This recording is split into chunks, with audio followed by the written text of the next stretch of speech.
John 7. After this, Jesus went about in Galilee. He would not go about in Judea because the Jews were seeking to kill him. Now the Jews' feast of booths was at hand. So his brothers said to him, "Leave here and go to Judea, that your disciples also may see the works you are doing. For no one works in secret if he seeks to be known openly. If you do these things, show yourself to the world." For not even his brothers believed in him. Jesus said to them, "My time is not yet come, but your time is always here. The world cannot hate you, but it hates me, because I testify about it, that its works are evil. You go up to the feast. I am not going up to this feast, for my time has not yet fully come." After saying this, he remained in Galilee. But after his brothers had gone up to the feast, then he also went up, not publicly, but in private. The Jews were looking for him at the feast, and saying, "Where is he?" And there was much muttering about him among the people, while some said, "He is a good man." Others said, "No, he is leading the people astray." Yet for fear of the Jews no one spoke openly of him. About the middle of the feast Jesus went up into the temple and began teaching. The Jews therefore marveled, saying, "How is it that this man has learning when he has never studied?" So Jesus answered them, My teaching is not mine, but his who sent me. If anyone's will is to do God's will, he will know whether the teaching is from God or whether I am speaking on my own authority. The one who speaks on his own authority seeks his own glory, but the one who seeks the glory of him who sent him is true, and in him there is no falsehood. Has not Moses given you the law? Yet none of you keeps the law. Why do you seek to kill me?" The crowd answered, "You have a demon. Who is seeking to kill you?" Jesus answered them, I did one work, and you all marvel at it. Moses gave you circumcision, not that it is from Moses, but from the fathers. And you circumcise a man on the Sabbath. If on the Sabbath a man receives circumcision, so that the law of Moses may not be broken, are you angry with me because on the Sabbath I made a man's whole body well? Do not judge by appearances, but judge with right judgment.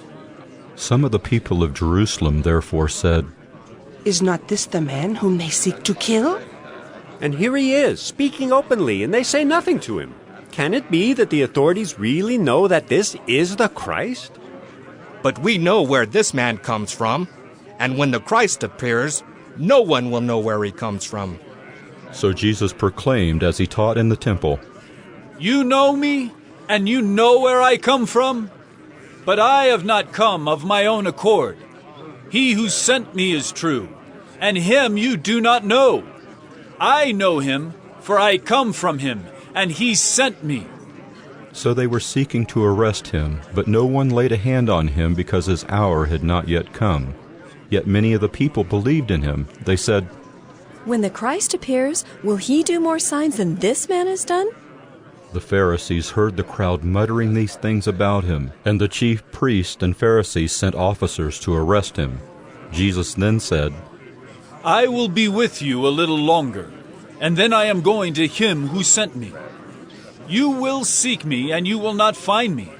Where I am, you cannot come. The Jews said to one another, "Where does this man intend to go that we will not find him?"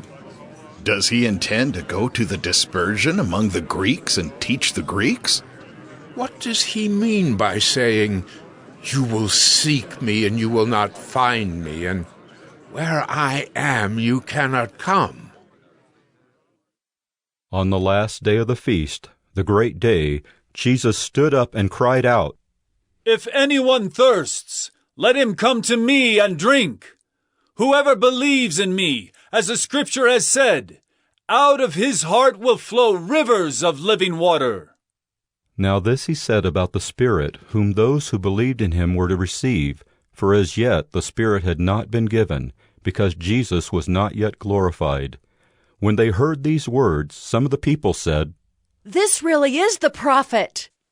Others said, This is the Christ. But some said, Is the Christ to come from Galilee? Has not the Scripture said that the Christ comes from the offspring of David and comes from Bethlehem, the village where David was? So there was a division among the people over him. Some of them wanted to arrest him, but no one laid hands on him. The officers then came to the chief priests and Pharisees, who said to them, "Why did you not bring him?" The officers answered, "No one ever spoke like this man." The Pharisees answered them, "Have you also been deceived? Have any of the authorities or the Pharisees believed in him? But this crowd that does not know the law is accursed." Nicodemus, who had gone to him before, and who was one of them, said to them, Does our law judge a man without first giving him a hearing and learning what he does? They replied, Are you from Galilee too? Search and see that no prophet arises from Galilee.